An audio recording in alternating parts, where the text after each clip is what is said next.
I got a DM on Instagram about 6 months ago from a student, a recent college grad, poli-sci major, wanted to go to law school. She had just finished a 10-week online prep course with one of the bigger companies, paid around $3,000, and she was feeling pretty good because the company's dashboard showed her improvement at 15 points. So she screenshotted it and sent it to me. Like, that's huge. That is the difference between a 155 and a 170, a completely different set of law schools, different scholarship outcomes as well. But then she took the real LSAT in February and scored a 156. And at first, she couldn't figure out what had happened. But when I asked her what her diagnostic was, it all clicked. She'd scored a 149 on her very first practice test, untimed, at her kitchen table, before she even knew what logical reasoning was. And so technically the company was right because 149 to 156 is 7 points of real improvement, and the rest was just her not being a complete beginner anymore. And she sent me a message that I still think about. She said, "I feel like I paid $3,000 for something that I cannot even measure." And that's the problem with this entire industry. Now, before I go any further, let me say the obvious thing here. Of course, I sell LSAT prep. I have a coaching company. I have a team. So you should absolutely be skeptical of everything that I'm about to say. Apply the exact same filters and skepticism to me that I'm going to tell you to apply to everybody else. Because if I sit here and call out the industry without acknowledging that I'm a part of it, that's just marketing disguised as advice, and I don't want to do that. What I do want to do is two things. First, I'm going to show you the specific ways LSAT prep companies mislead people. Not because every company is evil, they're not, they want to help people, but because the industry is set up in a way that makes it very easy to mislead and very hard to get caught. And second, I'm going to be transparent with you about how I run my own business, including the parts that might sound similar to what I'm criticizing. Because you deserve to know how to evaluate me also. Now, I've been teaching the LSAT since 2005 for over 20 years now. I've watched companies explode out of nowhere and fold 2 years later. I've seen the same tricks get recycled with new branding every single cycle. And I've narrowed down what actually matters to 3 questions you can ask any LSAT prep company, mine included, that will help you cut through the noise. But first, you've got to understand why this industry works the way it does. Now, here's the core problem. And once you see it, everything else is going to make sense. LSAT prep is a non-falsifiable service. I know that's a big term, but it's a pretty simple idea. If your score goes up, the question is, was it the company? Or would you have gone up anyway with practice on your own? And if your score doesn't go up, was the company bad? Or did you just not study enough? You can't really prove it either way. And from the company's perspective, this is a perfect setup. If the student improves, you take credit. If the student doesn't improve, you blame the student. You say, they didn't put in the hours, they didn't follow the plan, they had test day anxiety. And the tricky part is that sometimes this is true. Sometimes the student really didn't do the work. So you genuinely cannot tell when a company is being honest and when they're covering for a bad product. And of course, there's nobody checking on this. There is no regulation. There is no licensing board for LSAT instructors, no accreditation body auditing marketing claims. Anybody could start an LSAT prep company tomorrow, say whatever they want on their website, and there's no mechanism to hold them accountable. And that is the root of everything. You've got the inflated numbers, the bait and switch staffing, the pricing games. All of it is possible because of this one structural problem. And of course, I can't personally fix the structure of the entire industry, but I can show you how it plays out so you know what to look for. Now, the most powerful marketing tool in LSAT prep is the average score improvement number. Companies will say things like, our students improve by an average of 12 points. It sounds like data and it feels objective, like something you could compare across companies. The problem is that it's almost meaningless, and here's why. Almost every company measures improvement from a diagnostic test. That is the very first practice test you ever take before you've studied anything, before you understand how the sections work, before you even know what a conditional reasoning question is. Now, because you're starting off cold, your diagnostic is almost always your lowest score ever. And there's a simple reason for this, because you don't know what you're doing yet. It's like if you had never run a mile in your life and somebody timed you cold.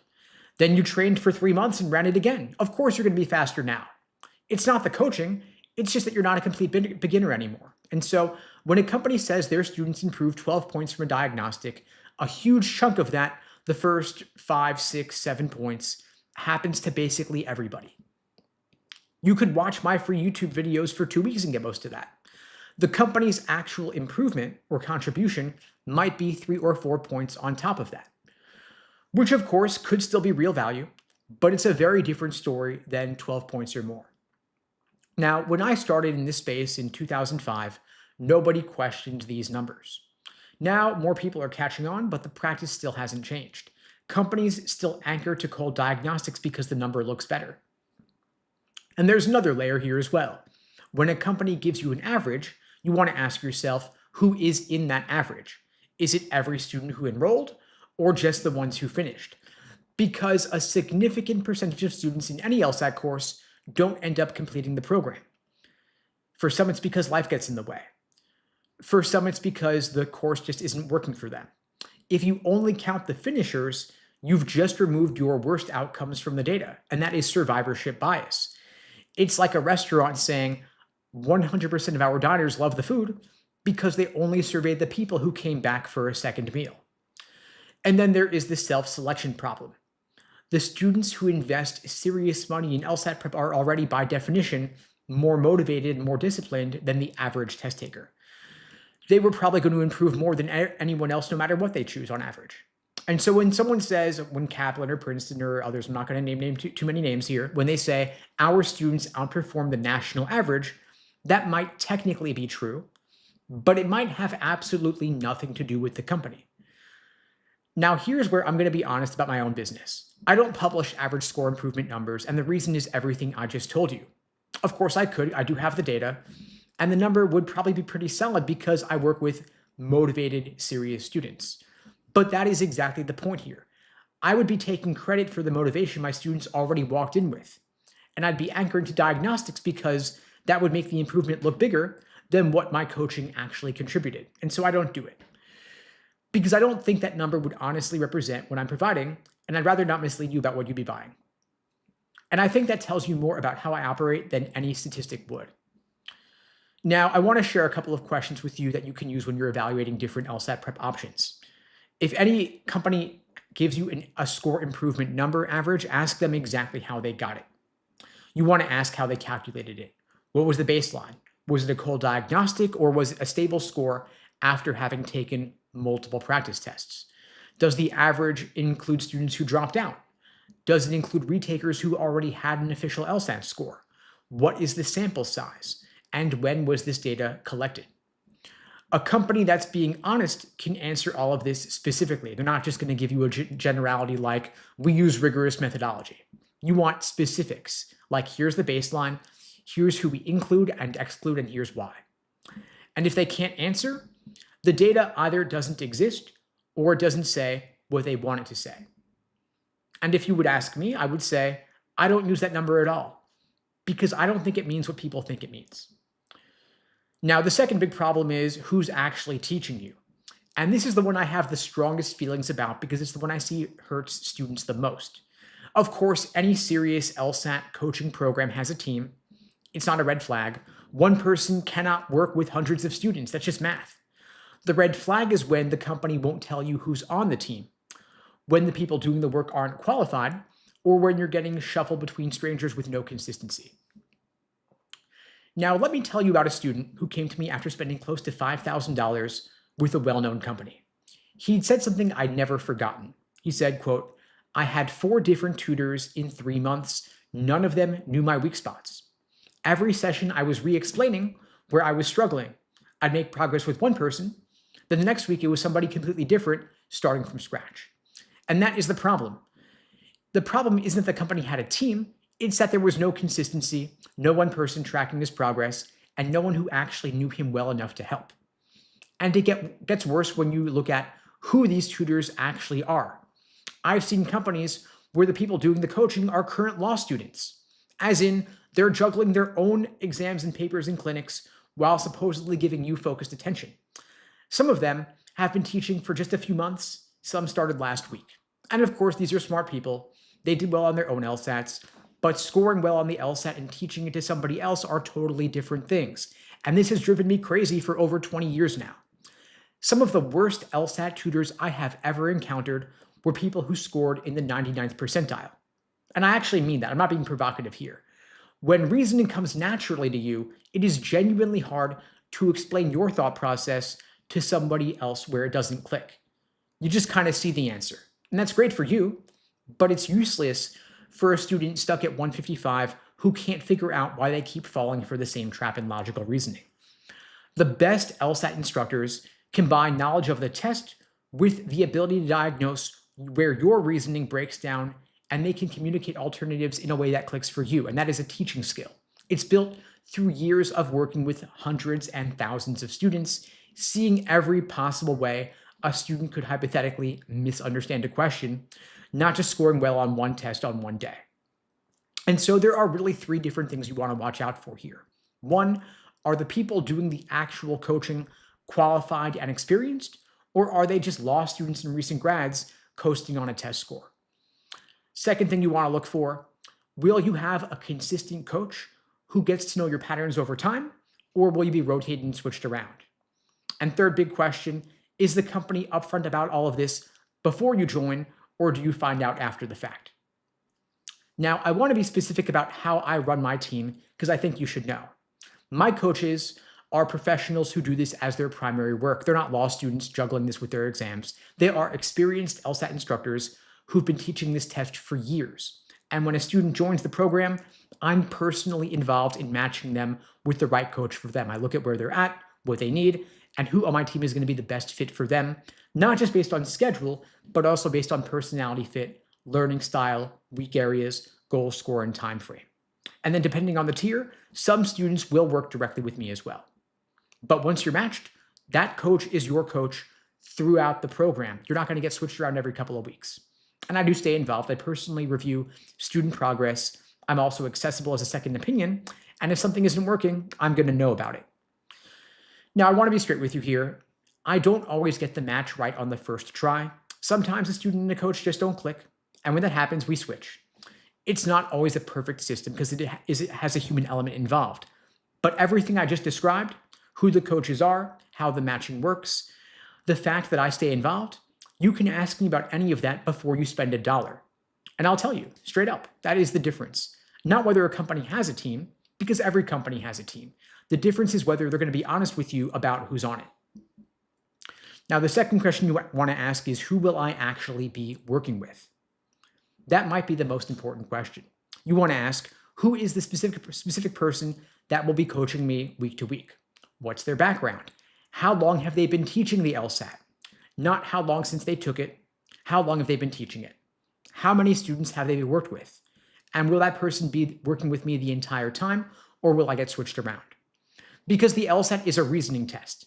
Getting better at it requires someone who understands how you specifically think, where your reasoning breaks down, what your patterns are, and that takes time. And a tutor you've worked with for 2 months will know things about your thinking that a new tutor won't be able to learn in a single session. And if the company can't tell you what your coach's qualifications are and whether they'll stick with you, you want to ask why. And if the answer is vague, you want to keep looking. Now, I want to talk about pricing, and I might lose some of you here. I want to be honest about what things actually cost in this industry, and some of this might make you uncomfortable, including the part about what I charge. LSAT prep ranges from basically free. You've got books, YouTube videos, Khan Academy, all the way up to $15,000 or $20,000 for premium coaching packages. That is an enormous range, and most people have no idea what they're actually getting at each level. So I want to share with you the rough reality here.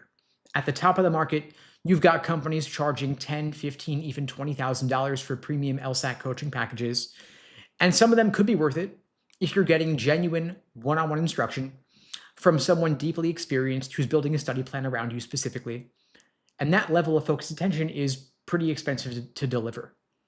But a lot of companies at that price point are charging for the brand, not the instruction itself.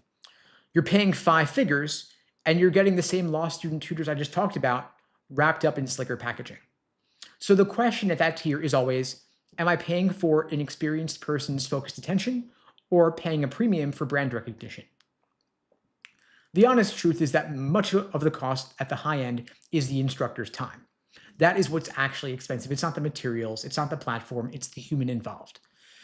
Then in the middle range, and this is roughly where my coaching packages live, you're looking at structured programs with real personal interaction. You've got one-on-one coaching, intensive boot camps, study plans that are tailored to your weaknesses. And the question at this tier is how much of that interaction is with someone experienced versus someone just running a script, and whether you're getting consistency or a rotation. I've got options at different levels for this because different people need different things. Some people need longer term coaching over the course of 6 to 12 months. Others might need a boot camp. Some need a more targeted intervention on one section. And so what I try to do is I try to match people to what they actually need rather than upsell them into whatever costs the most. And so you can decide for yourself whether I'm doing that well.